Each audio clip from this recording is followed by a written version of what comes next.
Hey everybody, welcome back to the Know and Follow podcast. We are at episode 21, which I am psyched about.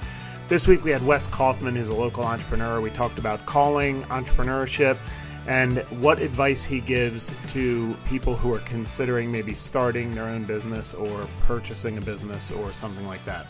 Really exciting conversation. Be sure to leave a review and to follow the podcast so that you don't miss an episode. Here we go. All right, Wes, thanks so much for swinging by. Why don't you, real quick, just to kind of set the groundwork, tell people, who you are and, where you're connected to GCC and, and then what you do kind of out there in the world. Sure, absolutely. Thanks for having me. Yeah, great. Wes Kauffman. I beautiful wife, Janelle, and two children, Luke and Emma. We live just south of Willow Street here, about 5 minutes, and we usually attend the 11 o'clock service. All right, cool. And kind of professionally, I know you own a business locally. Mm-hmm. Talk a little bit about that. Yeah. So currently, I have two business partners, one in Seattle and one here in Lancaster, John Toy, Dan Jolly out in Seattle. And we own 3 FASTSIGNS franchises. That's the main business. We have a global talent staffing business that we help other FASTSIGNS franchisees. And we also own a rolling Suds franchise, some territories here in Lancaster. And then personally, my first business that I got involved in was called Perfect Image. It's a local photo business. I did that for about 15 years repairing cameras. So that's how I got my start. All right, cool. Yeah. And so was it, are you the first entrepreneur in your family? Is that something kind of that's always happened, or kind of how did you end up knowing? Yeah. I'm the crazy one in the family. Yeah. I probably have undiagnosed ADHD. I think most entrepreneurs do. But yeah, first entrepreneur. I grew up in Southern Michigan, not a Lancaster County native. Oh no! So I've been here 25 years. But it's like when a Northerner goes to the South, they're always a Yankee. Right. Yeah. Originally from New Jersey, so I definitely you understand yeah. And you're from New Jersey, so that even makes it worse. Right. Yeah. People are abusive. Yeah. Right. There's an inbuilt hatred, which is. We shoot. It's tourist season. Does that mean we can shoot them bumper stickers? It's for the New Jersey folks. Oh no, that's a new joke to me. You never heard that one? No, yeah, no, that's not fair. It's very unlikely for a New Jersey person to be armed. Right. Uh-huh. It's unfair.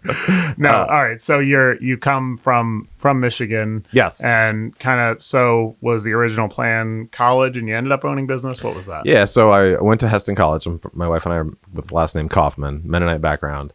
We went to Heston College out in Kansas. She was a nursing student there, and I was a trying to figure my life out student. Started out in aviation, did that. Didn't pursue the second year, but then just got my associate's degree and wasn't quite sure what I wanted to do. I went into missions. It was something similar to YWAM. I think it was called Yes around here, and it was called RAD in the Middle East or Midwest. Sorry. Very part different. Of the yeah, sorry. Middle East. I was there, Mrs. the Middle East. Sorry, Someone's Midwest. talking to me about the Middle East. Yeah. Oil prices are going up. What can I say? Did that for a year and then got engaged to my wife in London when I was on the mission trip. Is she from London or? No, she's from Lancaster. Okay. Which is why I ended up back here. Okay, cool. Yeah. Lancaster County natives. She was like, I can't leave. I don't know if you understand. It's when we're born, it's in a birth contract. Like, we have to come back. Unfortunately, I'm not allowed to buy property outside of this area. Yeah, it's pretty much how it works. Right. I was on missions tour in London. We were serving a church over there, and she came and visited at the end of her school year, the 1 year. And so I joked that she was a little bit jet lagged, so I popped the question. She was off her game. Yeah. So you got to strike where they're not defending. Exactly. She's out of my league, so I had to use every advantage I could. Yeah. Anyways, so we got engaged over there, and then I worked construction for a while. We always did well in school, loved school, just didn't really know what I wanted to do. And was the first person in my family that even went to college. So just didn't really know. So came back here. I was working with an Amish framing crew.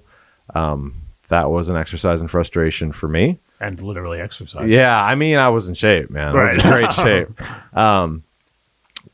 It taught me how to work hard. Right. It really did. It's kind of funny, like every path along my journey of business and life, it's like, the next level is like, oh, I thought I knew how to work hard. And then I get to the next level and go, oh yeah, I don't know how to work hard. Right. Yeah. Now this is hard work. And then there's always something else. It did teach me the value of hard work. These guys just love to go to work. Right. They loved it. And probably because they had nothing to do at home, but also there's a joy in doing and building and creating that I think, even though I didn't like it at the time, was instilled in me. Yeah, I think it's an interesting thing, and probably we could do a whole podcast on work. And I want to talk about ultimately, your journey in entrepreneurship. But there's something to be said about, I don't know how to put this. Like, there was kind of a reaction when I was in college. So I went to college, I graduated 2007, right? And I feel like, especially in Christian colleges, like around pastoral ministry, there was a bit of a reaction to like the 80s, 90s ministry model, where it was this idea of, and maybe in secular workforces too, this idea of balance as like a virtue became aggressive, like where it was work-life balance. Yeah, work-life balance, and I get to dictate what your work-life balance is. Like, know, that person is unbalanced, and it's like, and I it's an interesting thing because like what you're describing is something that I've felt, is something that I feel in conversations. And I think we're kind of starting to swing back the other way of like, hey, if you really love something, you're allowed to do it. You're allowed to like spend yourself on something, or even if like you don't love it, but you're eating the stress, or you're eating the, I'm trying to think of like a workout analogy. You know what I mean? Like you're pumping the iron to get I say iron weirdly, to get the next thing. Yeah. That's valuable too. Sure. I was talking to a teacher in our congregation, and he was in his first year of teaching, and he said, yeah, I'm spending a lot of extra time there just setting up the classroom or making sure I'm set. And like some of my coworkers are like, oh, you're going to burn yourself out, man. And it's like, I mean, I don't know. I kind of feel bad, but like, I love being there. I don't think there's work in life. I think there's life. Right. Right. And part of it's work. And yes, you have to make sure you're paying attention to the things that matter at home, with your family, with your kids, with, your personal health, all that. But if you love what you're doing, it's not work. Right. I think the backlash came because people hated what they're doing. Right. They're just stuck. They feel like they're in a dead end situation. They feel that they can't like be agentic. They can't, like create their own future. And I don't mean to say that God's not part of it, but like, I don't know. I kind of adhere to the principle that it's a lot easier for God to steer a moving car than one that's sitting there going, what do I do? Right.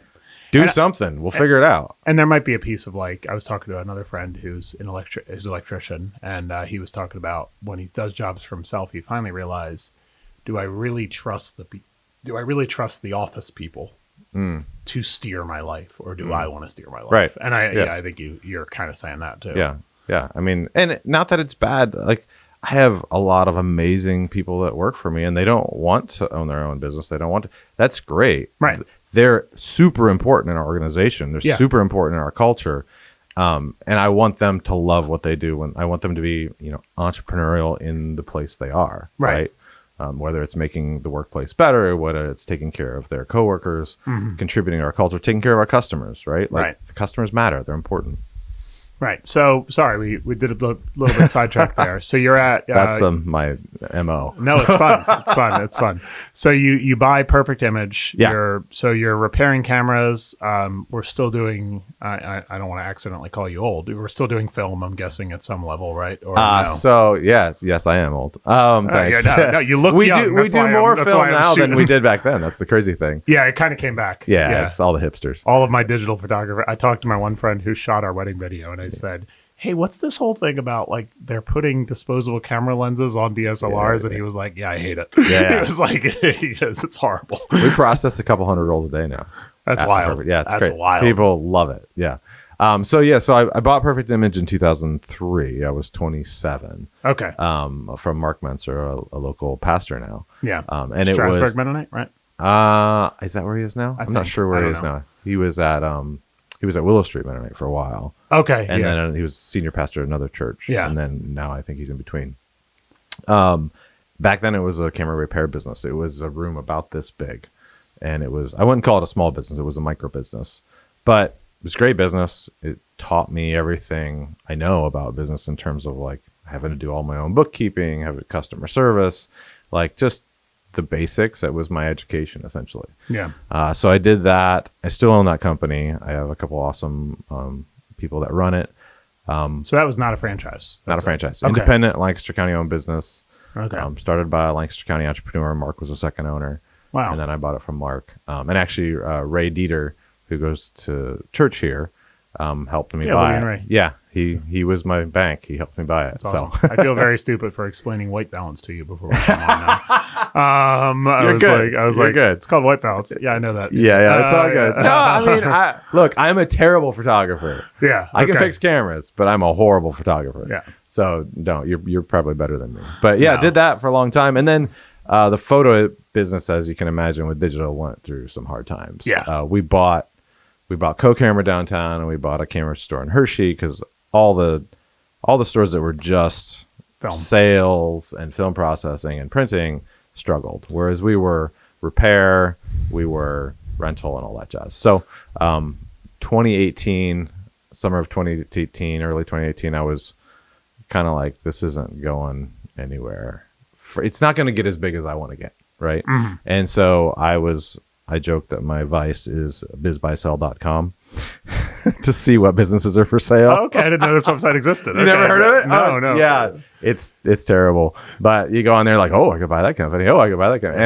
And So we were on vacation in Maine, and we had been back and forth on wanting to buy it, and it just kept coming back to it. You know, it kind of just kept. We tried to buy FASTSIGNS, it went away. We came back to it, it went away. Like it was kind of this thing, but it just kept coming back. So finally, Janelle's like, okay, go for it. You know, try it. So we did.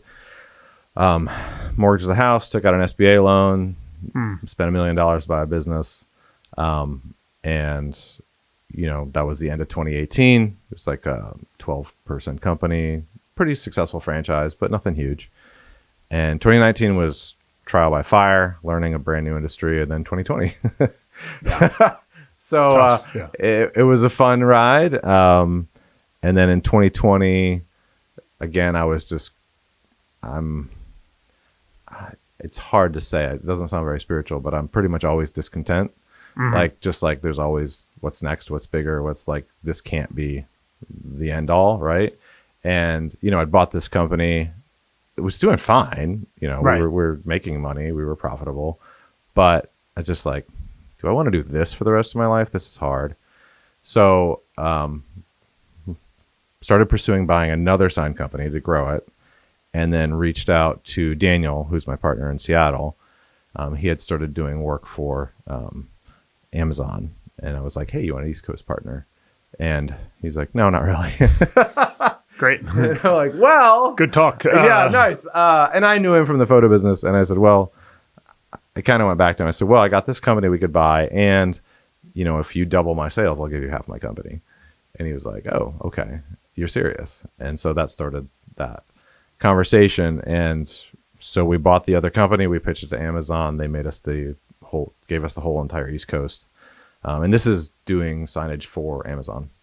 For Amazon, for their facilities. We're not selling on Amazon. We're selling to Amazon. Okay, so that's a pretty stable operation because they're going to expand aggressively. Yeah, they grow like crazy. It's wild. Right. So, I mean, you know, we went from at that time a combined 30 to 40 people, and we just crossed 300.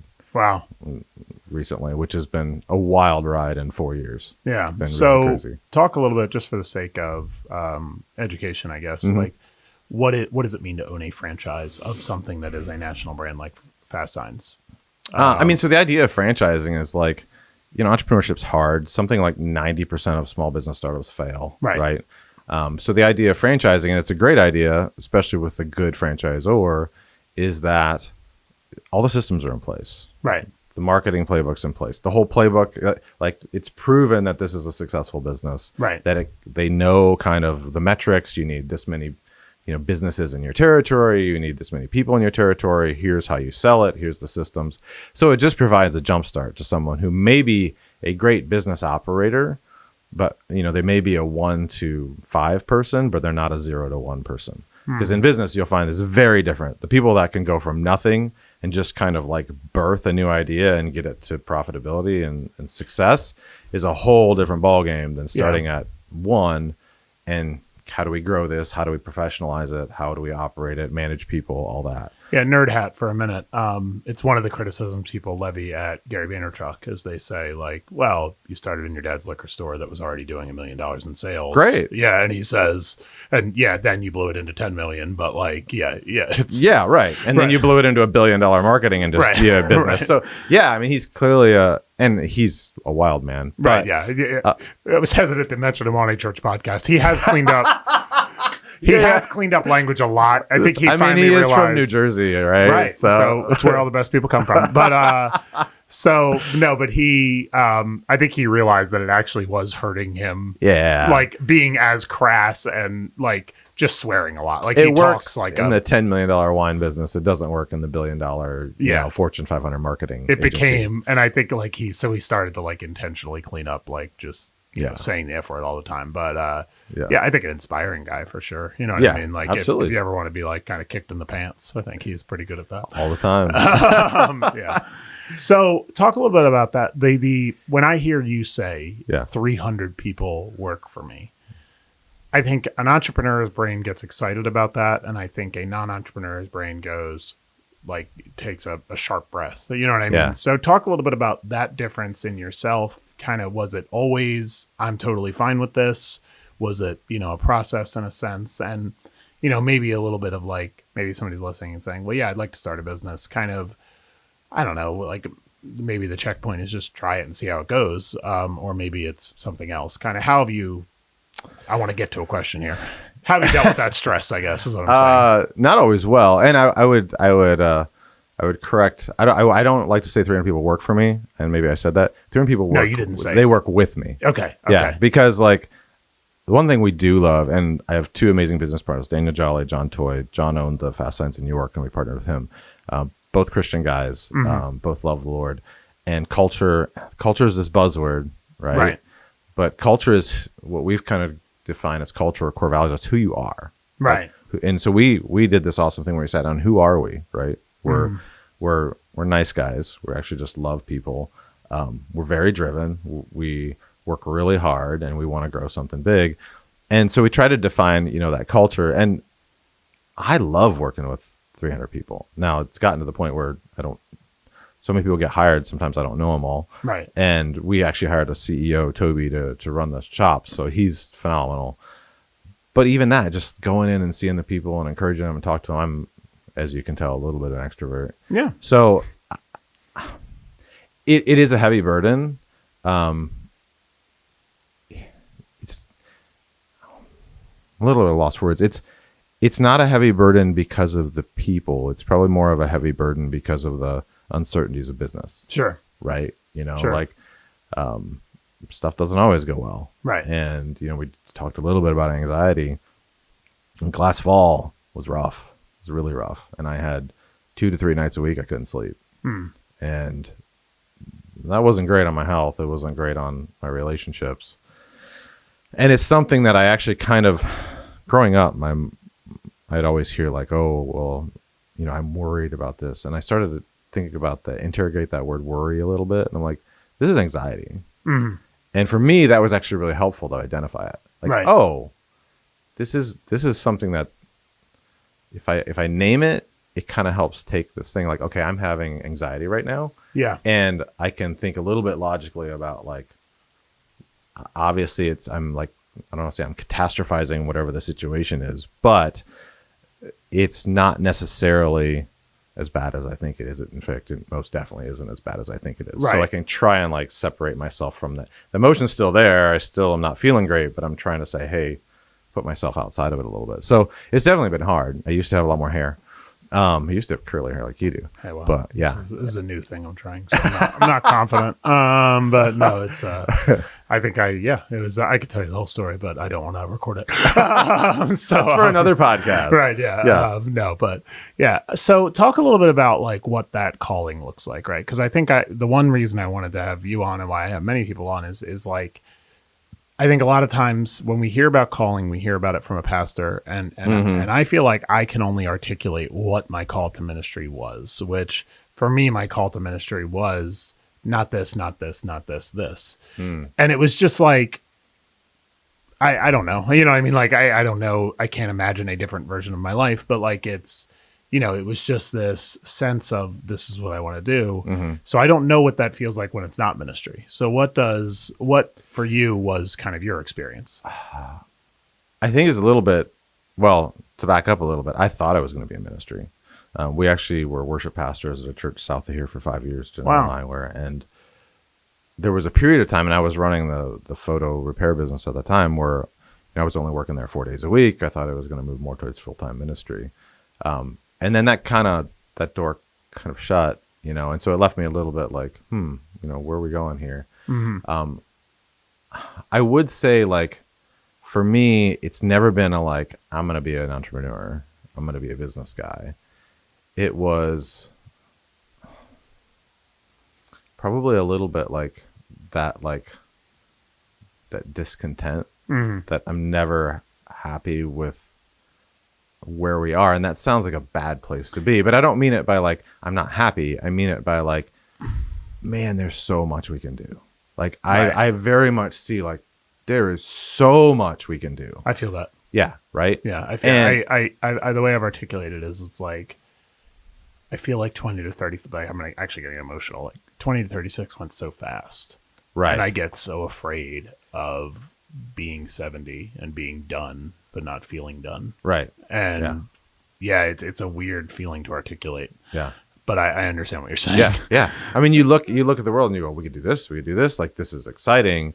And why are we only here? Right. Yeah. Not that I'm better than anybody else, just that it's a massive world out there and you can do incredible things and we all can do incredible things. And I think so many entrepreneur stories, because I get the feeling you're like me and just reading these guys, so much of what happened for them feels random when you kind of look at it. I'm not taking away credit from these guys, no, there's luck yeah. Like you listen to Alex Hormozy's story, right? He's flipping gyms and stuff like that. Right. And then he does some personal fitness and he's ready to shut down that business. And then somebody says, well, you just send us the model and we'll still pay the same amount. And he goes, sure, yeah. And he sends them an ad playbook. And then then he starts selling gym flip ad playbooks. Right. Makes his first, $2-3 million. And then it, as they say, the rest is downhill, which it obviously people lose $2 to $3 million. Yeah, all the time. Right. No, but, and I mean, Mark Cuban's story is kind of similar. He just wanted to, he wanted to listen to basketball games. He wanted to listen to Indiana basketball games while he was at college. And he was like, I bet I could use the internet for this. But he's just a college kid who wanted to listen to basketball games. It's just entrepreneurs are people that they see this sucks. How do I fix it? And, I can make a business out of this. Right. I mean, oftentimes, or just why am I happy? Again, it's discontent doesn't seem like a very spiritual thing to say. But I think some of it is you talked earlier about, fill the earth and subdue it. The original command to Adam. The original command to Adam. And it's that's saying look, go fix this. Not that it needed fixing, but it was maybe wild. It needed cultivating. There's so much that we can do and make better for, creating a something I love to do is create a great place to work. Mm-hmm. We pay significantly above average wages for the jobs we hire for. We have a great culture. Our core values are basically the gospel, just core valuized. Core valuized a little bit, but they're awesome. Choose love is one of our core values. Right. Love each other, love the customer, love your family. Love is not usually something you see in a business, but it's true. If you taking care of your client, taking care of your coworker, that's all loving one another, right? And that's something we try and do. And I think that from a business perspective, there is something countercultural about that. I think because I think there was this idea for a while of just and it still exists in some companies, extreme optimization, right? Stack and cut stuff. Yeah. I don't want to get too termy, but not for you, but it's just to explain it, the kind of Jack Welch organization mantra. Yeah. And I think that's not how for example, Henry Ford ran a business. Henry Ford's kind of ethos was hire good people, pay them well, and build a culture, right? And that's kind of what you're saying. Yeah. But there is something innately Christian, I think, about that line of thinking of take care of people, create safety for them, and then kind of reap the rewards of that within the business, as they exist. And then how do you share that? That's the challenge. I mean, we're thinking about next steps. How do you share that with employees? We're doing a lot of leadership training. We're doing because it's the people. Like you Right. don't have the business without, it's all the people, whether it's the client or the employees or the management or the owners. It's all people, and we're all in relationships. Yeah. And so how do we continue to improve those one to another? Because then we can be successful and we can do great things. And I think you keep saying, discontentment is, because of the verse, godliness with contentment is great gain. I do think, though, what you're describing is just what I would call vocation, which is like, as I'm preaching this weekend, and then we'll release this 4 days after I preach the sermon. One of the things I came across, I'm talking about the concept of glory, right? And one of the things I came across was actually a scholar who talks about how within the image of Christ is because Paul uses this language in Romans and in Corinthians where he says we're being transformed in ever increasing glory. I think Corinthians, he says ever increasing glory into the image of Christ. Right. And the point she makes, this scholar named Haley Goranson Jacob, says that can't just be future glory, heaven, or some type of like luminescence, right? Like how we tend to understand glory. Right. She says it has to be something else because of the way Paul talks about it. And what she argues, she goes back to Genesis 1, the Adam rule over the earth and subdue it.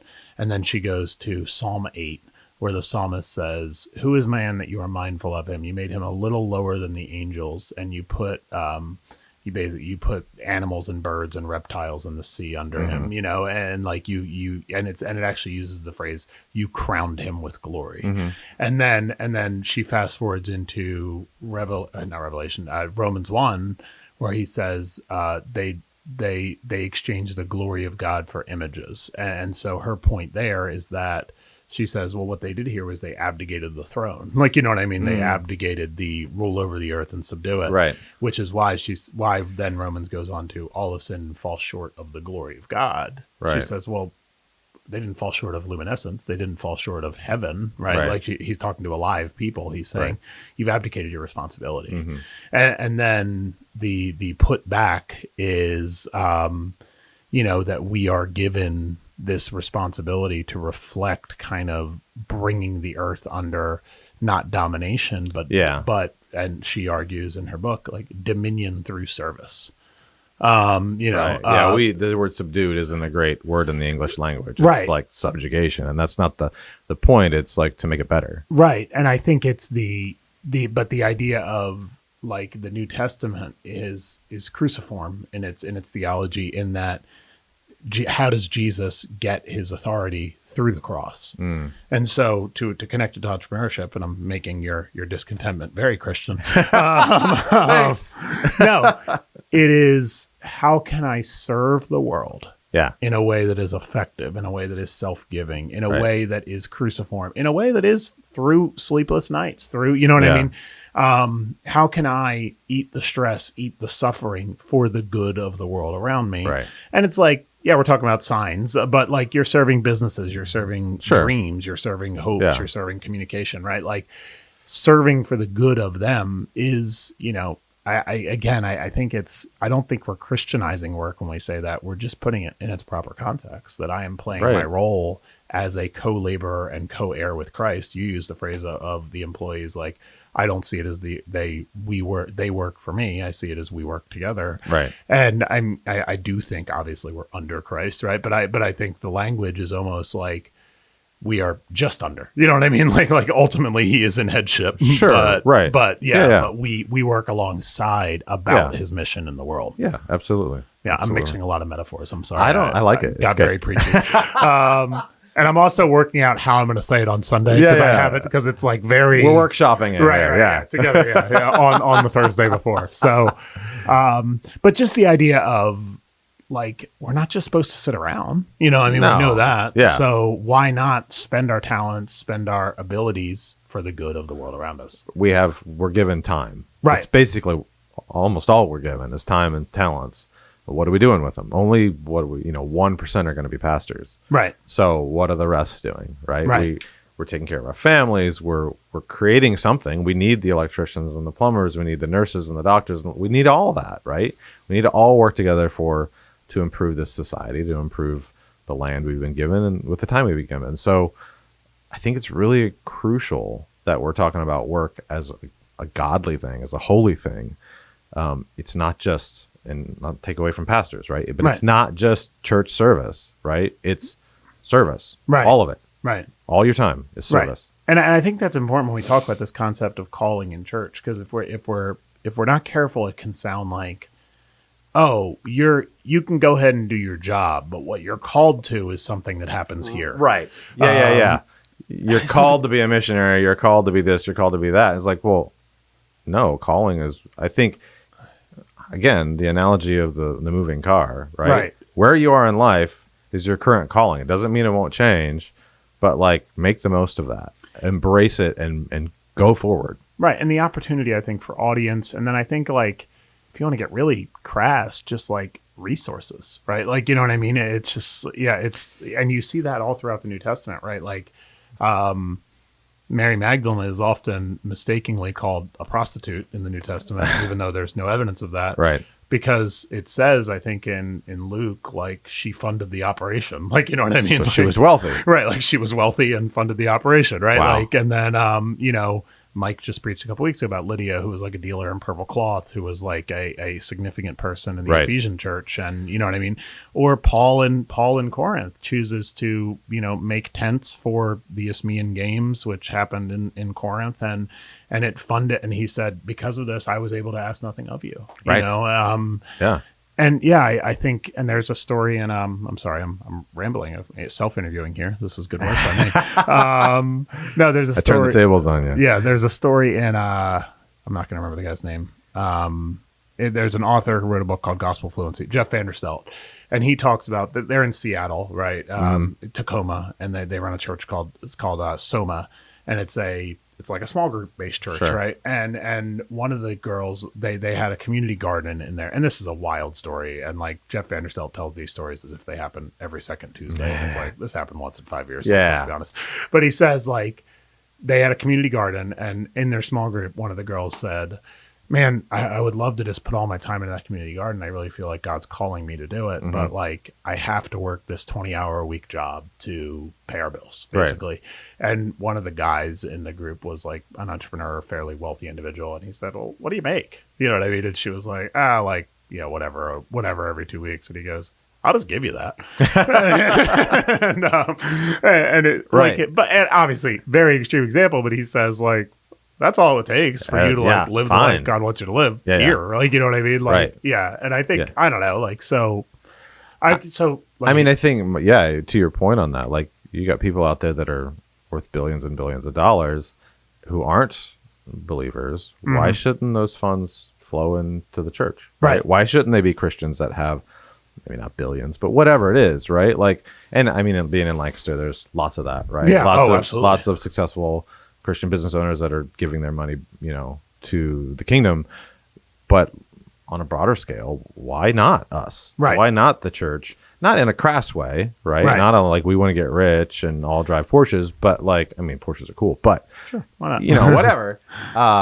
My point being, why not? Right. Why not? And I think there's something to be said too for a community caring for each other in that way, like attempting to, when possible. I'm not like a big boycott guy, but like when possible, I will buy from a business. Like I'll buy from Nathan, who owns Joe on the Go. Like if I'm around there, Right. I'll buy coffee because he's a Christian brother who like is trying to make something happen here in Willish or here in Ledbetter. Or any other number of businesses like that, like Chelsea Pham bakes cookies with Thrive Bakes. There's, I'm gonna forget somebody now, Sal Dajewski, who does some home care stuff, and you know what I mean. Like there are people in our church who I try to use, support each other, right? Yeah, or Sherry Jenkins, who runs Jenkins Travel. You know what I mean? Like kind of the more well-known ones. I think there's some value in thinking that way. And if you look at how even like immigrant communities have survived in the United States, sometimes how they do it is self-support, right? Right. Take care of one another. Yeah. Sorry. So we really went down a bit of a rabbit trail there.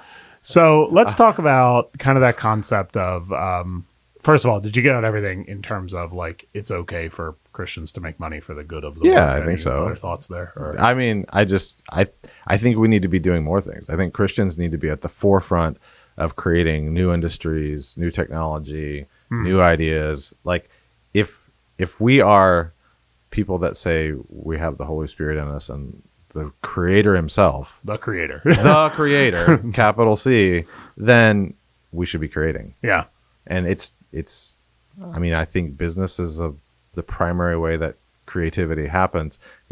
Art obviously is creative, music, but then entrepreneurship, I think, is just pure creativity. Right.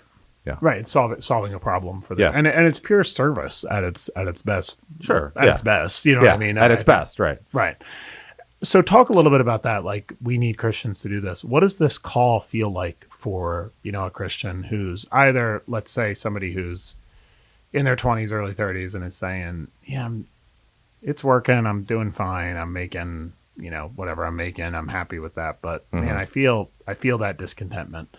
Or somebody who is in high school and saying, yeah, I want to try it out. You know what I mean? Like let's start with the high school. If somebody 19 years old saying, I don't know about college, student loans are a mess right now. Right. But man, it feels like when I was in high school, it was almost treated like, I'll never forget, like you were like an idiot if you didn't go to college. Yeah. And it was, it was funny because I had a classmate named Wayne Scott, and his dad owned Scott's Auto. And Scott's Auto was like the main towing operation and like the main garage. Right.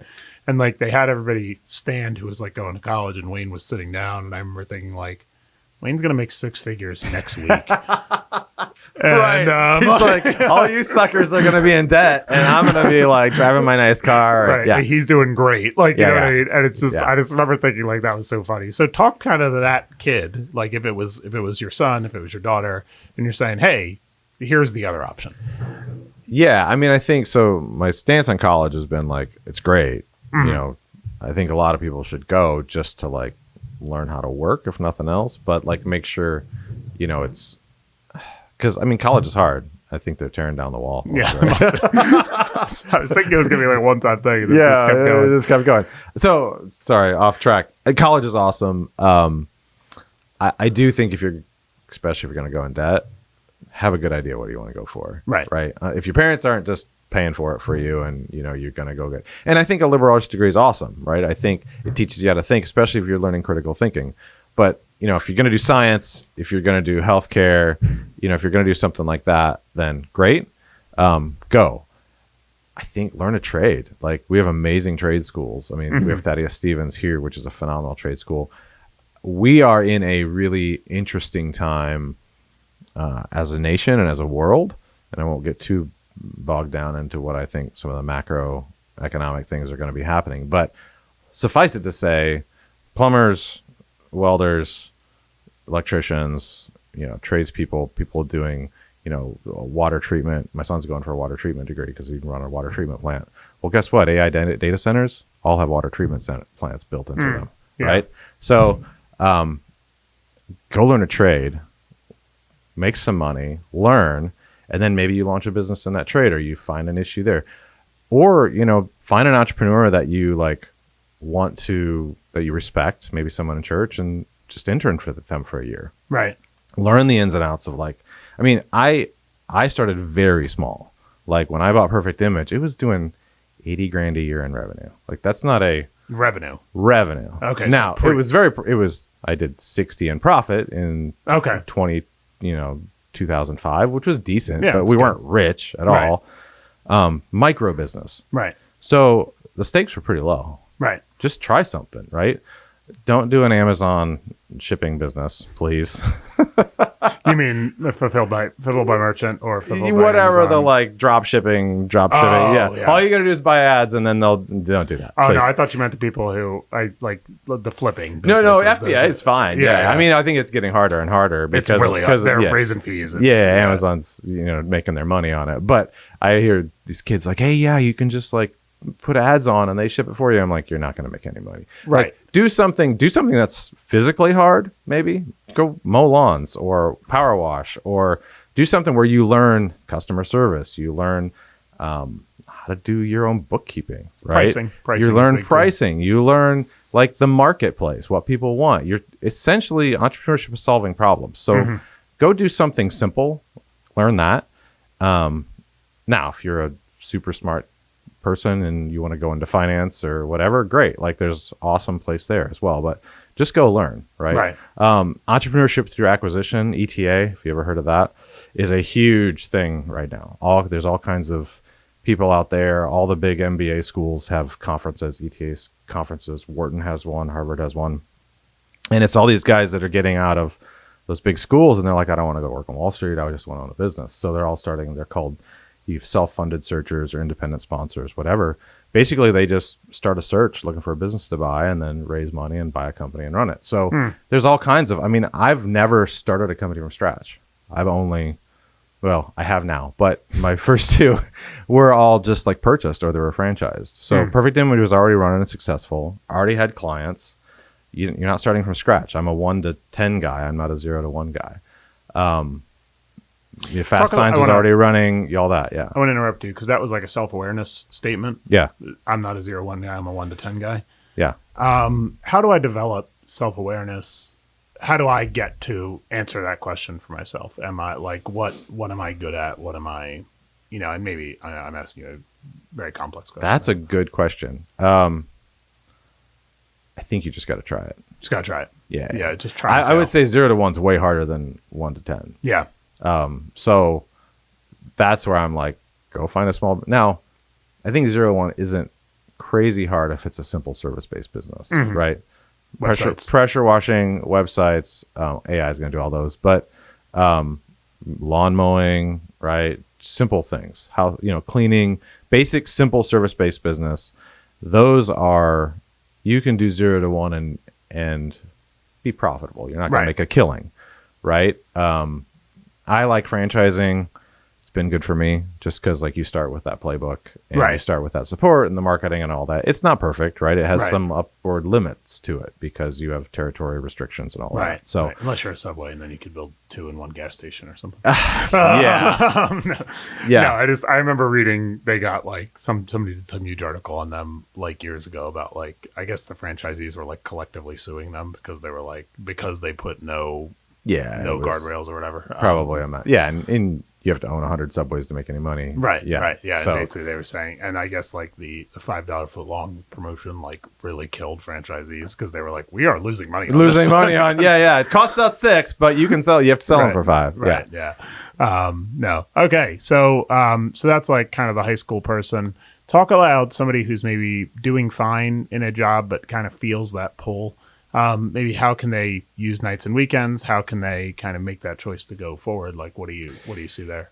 It's definitely not for everybody. Like we've seen some people in the Rolling Suds network we're part of where those car washes. Rolling Suds is a power washing business, pressure washing business. Yeah. And a number of franchisees came in that had good corporate jobs, some in private equity, some in healthcare. They're like, oh, I'm going to do this. And then they're like, oh, this is hard. Even buying a franchise, it's really hard. And I would say you need to be pretty discontent.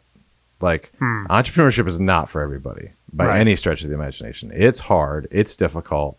You have to kind of be able to master a lot of different things. People will come in and will be like, oh, I'm just going to outsource the bookkeeping or I'm just going to outsource this part. Like, no, you got to do all of it. Right. Like, or at least understand it. You have to understand it. You have to know your numbers. And I had the luxury because I started so small of learning that over 10 years, 15 years, so that now I, can speak fairly intelligently to all that stuff, to the finance side and all that. But I had no idea when I started. But I started with low stakes. Right. But I would say, though, I was very unhappy in the job I was in and knew that, like, I needed to do my own thing. Right. It was pretty clear that I don't know that I'm unmanageable, but I probably am now. Sure. No one would want to be my boss. Right. No. Yeah. They're like him. Great. So I do think there has to be a pretty, that kind of holy, like I want to do my own thing. Right. I'd rather fail than not do this. Yeah. Rather than like, well, maybe I'll try it or this isn't great. It's like, be careful. Make sure in that case, start something small. Right. So something small, nights and weekends.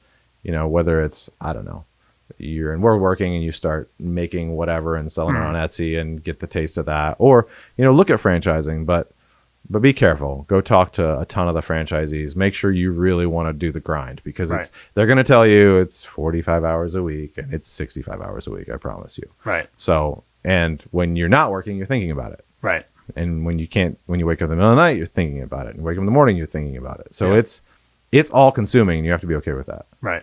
Right. That's great, man. So kind of, I guess, moving into final thoughts. I know we kind of moved pretty circularly around some things, but anything we didn't talk about that you think would be like valuable for somebody who is wrestling through some of these thoughts? I mean, I think the broader thing is, for me, is like, I think the marketplace is the kingdom, right?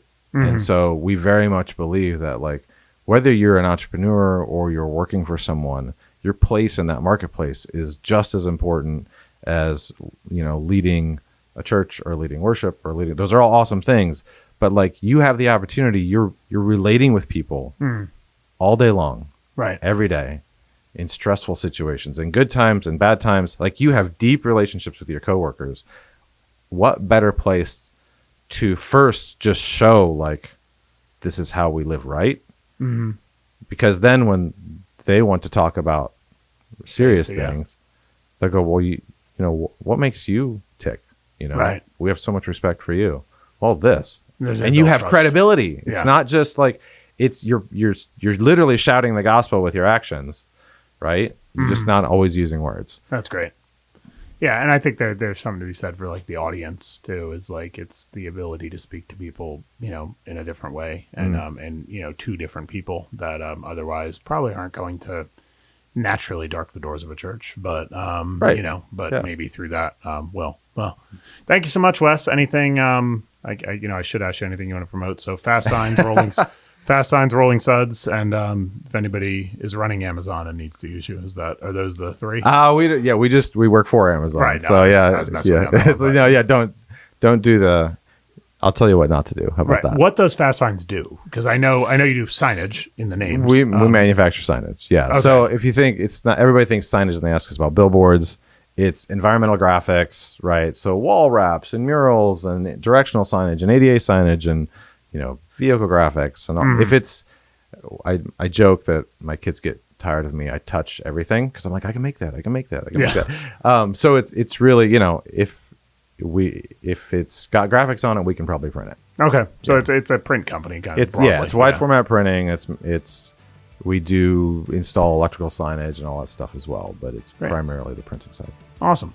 Yeah. All right. Well, hey, thanks for coming through. Sure. Appreciate Thanks for having me. Thanks for listening to this episode of the Know and Follow podcast. This podcast is a production of Grace Community Church of Willow Street, located at 212 Peach Bottom Road in Willow Street, Pennsylvania. If you're looking for a place to worship, we'd love to have you join us. Our services are Saturdays at 6 p.m., Sundays at 8, 9:15, and 11 a.m. This podcast is hosted, produced, and edited by Pastor Addison Roberts, the digital pastor of Grace Community Church. You can learn more about our church at gccws.net. Our theme music is Only the Brave Run Wild by Sounds Like Sander. If you enjoy this episode, be sure to subscribe, leave a review, and share it with a friend. Thanks for listening, and we'll see you next time.